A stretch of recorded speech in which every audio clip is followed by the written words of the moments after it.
is not good enough. Everything that we put on the line has to get 10 times better for ACC play, and you're seeing it here tonight against a great Miami team, and you got to turn around and play Wake Forest at Boston College and then come home and play Duke. It's not an easy road.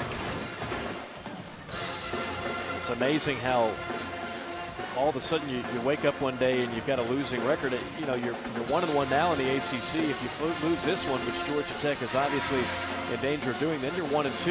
You got a couple of tough games that we just saw on that schedule. I mean, before you know it, you could be in quite a hole. You got to be so careful early on. That's why you always say you can't win your conference in January, but you can lose it if you're not careful. Absolutely. You can really set yourself up for success with the first few games, and it could come down to that towards the end, especially where you end up in the ACC tournament, how you're going to finish in the regular season, and, of course, postseason play.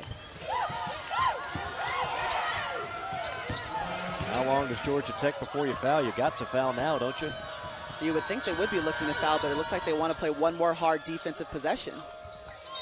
Ball knocked away from Stroman. Well, Miami, with a victory, would improve to 13-3 overall, 2-1 in the SEC, and they'll get their crack at 5th-ranked Maryland on Thursday night.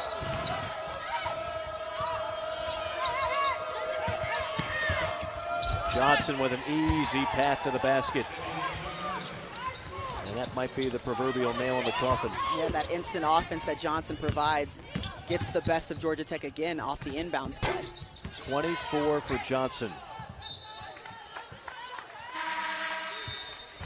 The rest of that schedule for the Hurricanes against in-state rival Florida State on the road. That'll be on ESPNU. Then at Virginia, Virginia Tech and Wake Forest at home. So, again, nobody's got an easy draw, but this would be a very big win for Miami on the road. Yeah, and Miami really looking back at that UNC game, they forced 34 turnovers, didn't make shots down the stretch, end up coming out on the losing end of that. That's why they sit at 1-1 right now in ACC play, which is why every game after that UNC game has meant that much more in trying to get them on top of the ACC.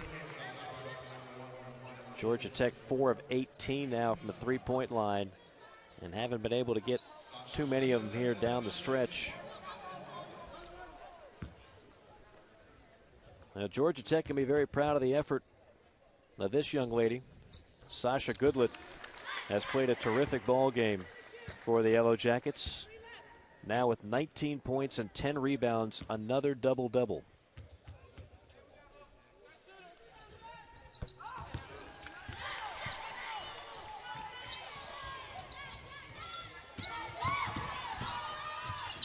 Georgia Tech electing not to foul. Miami will just run it out here.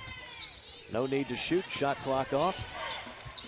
And the Hurricanes are going to improve to 13-3, 2-1 in the ACC. Georgia Tech now 11-5, 1-2 in the Atlantic Coast Conference. Just an impressive performance by Miami, doing such a good job getting steals, staying in the passing lane, and finishing those layups, mostly led by Shanice Johnson and Raquana Williams. Some final thoughts, Maria. I think that Georgia Tech clearly are still on the cusp of being a top 25 team, but Miami has really proven that they sit on top of the ACC. We're preseason expected to finish first because of the kind of speed they bring with that senior leadership and guard play. Maria, always a pleasure. Enjoyed it as always. For analyst Maria Taylor and our entire ESPN3 production crew, Mike Morgan saying so long from the arena at the Gwinnett Center in Duluth, Georgia, where the final score is Miami 77, Georgia Tech 65. To watch this entire game on replay, as well as other games on ESPN networks, log on to watchespn.com. This has been a presentation of ESPN, the worldwide leader in sports.